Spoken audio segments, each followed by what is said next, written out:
but you're going in for that red tree battle. And ladies and gentlemen, once again, WMPL ID production. I can't get enough of this, man. Oh, it's so beautiful.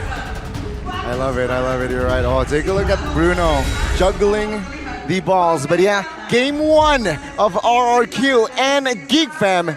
Ladies and gentlemen, let's welcome you to the land of Dawn. Who will strike first? Will it be the Kings of Kings or will it be the Geeks? Here it is. We're getting straight into the land of Dawn. We own one, Geek Fam and RRQ. And you can see here the rotations already. It seems like, yeah, Skylar will have the Purify on the board. Good reset by Beloy as well. Doing quite well at delaying pair 6 clear. That's something that Geek Fam needs to play with here. They want an edge onward. There's Shatter. Beloy not with a signature first blood just yet. RRQ unable to get that, but it's a flicker burnt.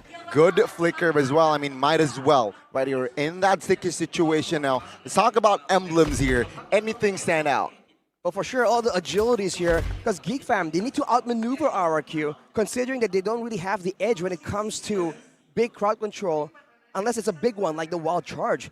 By the way, we have our questions answered here. Lemon in the mid lane with the Rafaela, with the blessing and the agility. He's trying to roam around and be as big of a nuisance as possible, but he's losing out in the wave clear department. So this Lilia pick is really shutting down Lemon's aspirations of being able to impact the side laners. Take a look at the EXP here. Nile is way above first stick, perhaps 2 cams above first stick here. So rotation while now Nile's got it in the bag. I got a question though, Rashi. When we see Rafaela's, usually we see Rave Smite or even Focusing Mark. It's an Impure Rage by Lemon. Anything to know there? I think it's going to be in the mid lane, a bit more spam heavy to try and clear, and a bit more aggressive as well. So I think he's going for that option because he's not intending on being in the front lines like we see some Rafaelas do. Now though, with RRQ having that heavy speed to play around with, are they going to go for a fight? They are. They're going to go in hard, but the boy has the black shoes to disengage. Luke now with 2 hits. Oh. First blood onto Lemon. Now Dyron going to be taunted. Appraiser's Rat connecting it out. Blade thrusting forward, finding another. Versik and Naomi left to run. It's a good disengage Earth Shatter, but Geek Fam, my goodness gracious. They have won a neutral objective battle. They're diving straight into the turret. The Versik has the heavy spin, and Luke knows better than to dive in a Kaya. This can spell disaster. Oh, boy. That's a good trade. But now it's another Wild Charge coming down and a big wall to wall Lemon down. Dyron walking forward onward, and the Earth Shatter as Dyron picks up a second. Will look to be a big win for Geek Fam. Has turned around, and RQ has found payback. Man, this mid lane play from Lemon, very aggressive, but always getting sacrificed in the process. We've seen this being a bit more of a trend because now the mid laners are a bit more of a bit more of an extra support. So maybe this Rafaela pick might be really beneficial for this idea of RRQ. Looking at the talent's predictions though, Mirko, I see what you're doing there. Hey man, so far I've gotten all the right predictions. Maybe not in this prediction, but the real one. Beloy, Versik finds it, uses the retry, has heavy spin. Beloy has the power of nature, and both teams just play it safer. But Versik jumps in, no heavy spin again. Beloy's waiting, pops in the power of nature to get out of the baptism. That's a good timing on that skill, right? Power of nature. But let's talk about Versik on that Akai not getting the first neutral objective. That can spell disaster because when you pick up an Akai, you usually want to pick up the nukes. Nile locking Skylar down, but he has the Purify. Now Naomi is going to be the target. Wild Charge, good flicker out by Naomi. The Kingdom's Falcon flapping his wings out of a scary situation. Wow, no trade. Again, Geek Fam economy-wise, they're leading here 1,000 gold on Rashi. 4 minutes in, is that significant? I mean, they have the better early game composition. Technically, a lot more burst damage. We saw how Lemon essentially got deleted in that first skirmish. So I think for now, RRQ is just on damage control, trying to make sure that Geek Fam doesn't snowball, and then they can make plays in the mid-game where these tools for the neutral objectives can be beneficial, but man, Luke is just absolutely a menace, but so is Skylar. RRQ get a kill on their most lethal member, Skylar on the Bruno. We know what he did back in the regular season when he first picked this. He got a triple kill and a big Sui. Let's see. Persic walking up. That's a heavy spin, locking him down. And Persic picks it up. Niall unable to retreat right there with a chain CC and an onward. And an Earth Shatter, even everything in a kitchen sink thrown at him. Luke now getting caught, but is able to flicker out to safety from the raging sandstorm. Oh, that's a very tough blow to the side of Geek Fam. They lost Beloyski, but they forced that turtle fight. I don't think Arashi personally, that's worth it, right? You lost a member, you know what? Yeah, against Akai, especially, you don't really want to play that 50-50. Well, this is where what you were asking about, Ronnie. Well, how can the Akai win out in the neutral objectives? This mid-game power spike is what they're going to use, and I think that's going to be the main pattern. In the gold lane, Skylar got 2 kills at this point, so that's going to mean that he's going to be a bit more ahead than Kudera, but that will be a big factor when it comes to those longer, drawn-out fights as well, already with the Berserker's Fury here. With the Berserker's Fury, it will have that spike, a small spike for Bruno. 6 minutes in. And again, the Geek Fam, what they need to do is just play it safely. They were ahead almost 2,000 gold 2 minutes ago. And after that turtle fight, it's just snowballed RQ, controlling the map with the structure as well, taking down bottom line. Geek Fam, they have less space to play with.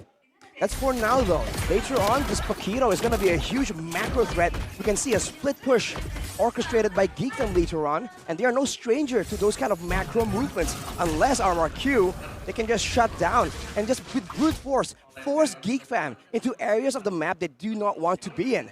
Looking at the gold differences by UBS Gold right here, especially in the gold lane, you're seeing 1,000 gold difference more or less, and even in the mid lane, a boy has a bit more of an advantage, but Lemon isn't that far behind. No, not much. That is a big gold lead, though, in the gold lane, and that's something that is very concerning. Chidera doesn't have the golden staff just yet. Fairsick now in the mid lane, clearing it out all alone as Niall tries to pull it out. The turtle, that's an onward, another shatter. Beloyski with a wild charge, but the baptism there does not connect. Beloyski still able to get out with a flicker burnt, though. Niall looking for the retreat, Naomi looking for the lockdown, and Geek Fam will decide, no, we cannot take this. RQ have too much neutral objective control, and Rex Regum Kaon will secure their second turtle of the game. Lesson learned. Walking up, this heavy spin, a boy not going to be pinned down just yet right now, but it's going to be the final pin with a Purify in. Black Shoes gets him out. No real source for both teams to go full commit, but Luke is in a tough spot. Naomi has flicker, but he decides not to go for it. The calculations from a boy, man. Heavy spin, Purify Black Shoes. The composure this guy's got is still showing 8 minutes in. And again, Geek Fam, they lost the turtle because they learned from that second turtle, Arashi. You know what? Let's not force this. Let's just give it away and look for trades. And that is what Geek Fam did.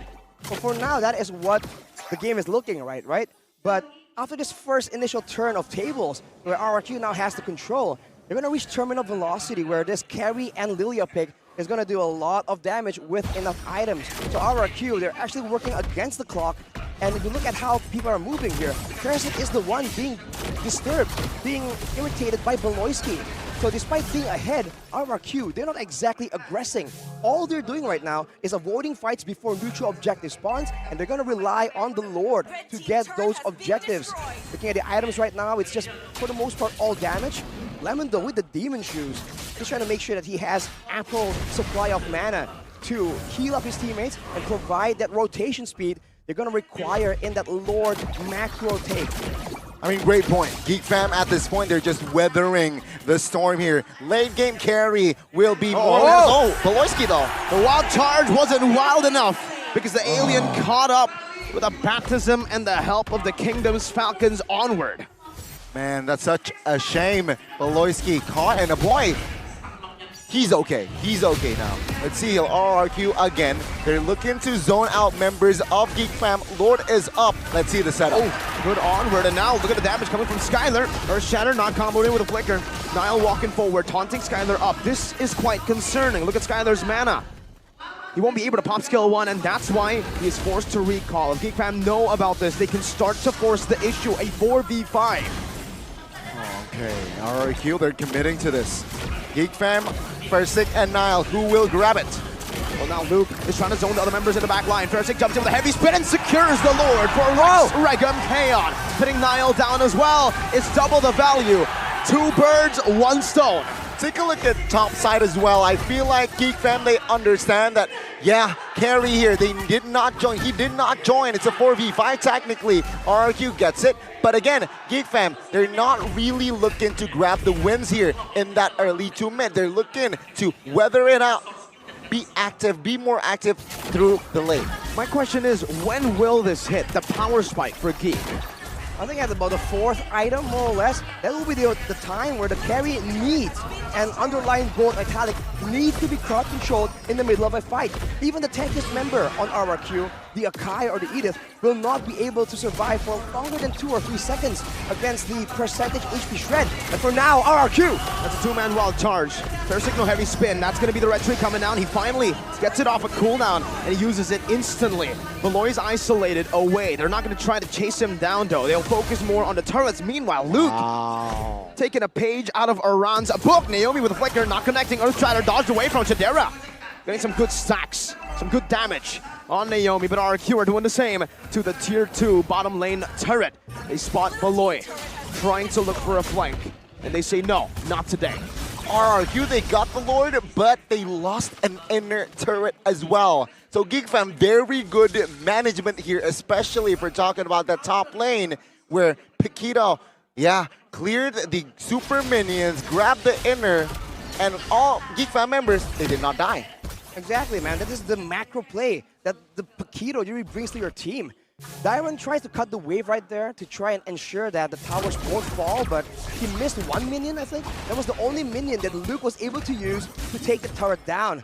So far, even though RRQ has full control, it's only a 1.5k gold lead. It's not game-changing as of right now, and we are approaching the mid to late game stage of the game.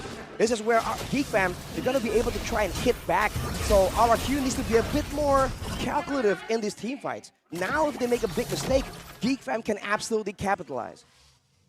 Skyler's got that melted roar though, so he's going to start melting these frontliners for Geek Fam.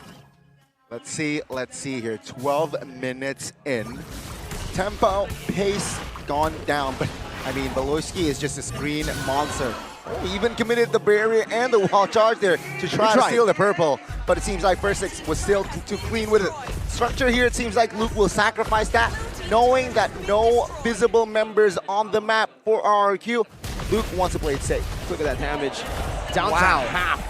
Skyler is lethal. This is why he's so scary on any pick, especially a pick that can scale quite well, despite having some bully powers in the early game. Now with a good dodge, with a dash, away from the onward. Now with a holy healing, RRQ gets in place of the Lord. They might try and go and rush it, man, because earlier, the bottom side is no longer managed right here, and RRQ definitely go for something aggressive here. Niall placed out of position. Naomi with a flicker right now as heavy spin pins down. Chadera! Out of all the members, they found the gold. And now Geek Fam might not be able to go for this. It's free for RRQ. Meanwhile, Luke trying to clear out the minion wave in the mid lane. Dodges away from the raging sandstorm, jumps in, dodges away from the baptism, and he might get out. Naomi with the onward, that's a flicker by Luke, and a clean escape, and another knockoff comes in to secure a kill, another baptism as well. RRQ with a 3-for-0 trade. My goodness, RRQ. They weren't convincing in that early, but they surely convinced giving a convincing mid-game now, Arashi. There's a big mid-game power spike, and they are not wasting it at all. They're going for multiple base towers here, it seems, but with Kadera up now, they have to be a bit more careful. But with the gold lead at 5k, now Geek Fam needs to be a bit more concerned. It's no longer the equal game that they were waiting on. But early on, though, I think RRQ, they let go of the bottom turret because Dyron, he was giving up the turret because he was afraid of a pickoff, but Beloyski has to flicker out. The Earth Shatter connects onto Niall, who's trying to frontline, but look at the damage from Skyler. So much. Niall has to move back instantly now. Fersic dashes out. Luke trying to handle the mid-wave right now. Jumping in, clearing it out. That's a Raging Sandstorm that did not connect. What happened? A boy was deleted by RRQ. He cannot handle this damage. The base can't handle this damage. That's another base turret down. And RRQ are looking for the Executor, looking to end this game. Chidera with a few good stacks of damage onto Dyron. That's an onward and an Earth Shatter. Luke jumps over the knockout strike, but Beloy gets melted down as a heavy spin. Takes Luke outside of the base, outside of the crystal. Now it's Skylar looking for a triple kill. That it is! Tadera, the only member left. It might be a Maniac, two Win of Natures, but one comes out on top. RRQ, the Kingdom, strikes first. The Kingdom strikes first in this best of 5.